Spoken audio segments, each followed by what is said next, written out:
চাই এই দেশে ইফতিজিকের মামলার আসামি শুধু যুবকদের করলে হবে না, যেই যুবতীদের কারণে, যেই বেহায়া নারীদের কারণে যুবকদের চরিত্র নষ্ট হচ্ছে, গ্রামের সালিশ ডেকে এই বেহায়া নারীদেরও বিচারের কাজ করে আনা দরকার। এইবার বেডিদের খুব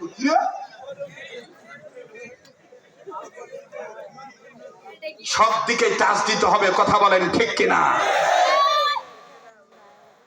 আজকের মাহফিল চলবে চলবে, আজকের মাহফিল কতক্ষণ চলবে?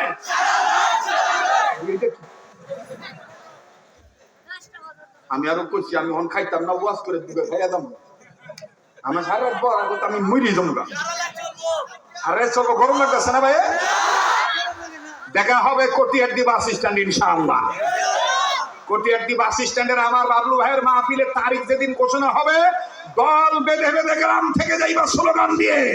এখন আর কোন আঙ্গা ভাঙ্গার টাইম, গুনার টাইম নাই। এখন সারা বাংলাদেশের জমিন ওলি আল্লাহর জমিন। যে কোরআনের পক্ষে বাধা দিতে আসবে, কোরআনের বিপক্ষে, তাকে আমরা মানব না। তাকে ওভারটেক করে জান্নাতের সিট নাম্বার নেওয়ার জন্য আগাবো ইনশাআল্লাহ। ঠিক আছে তো?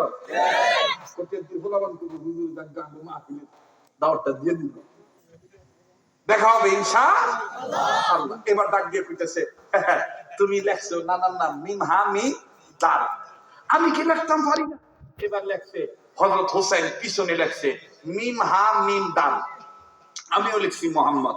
এবার হযরত হাসান বলতেছে লেখছো? বলে হ্যাঁ। আচ্ছা ভাই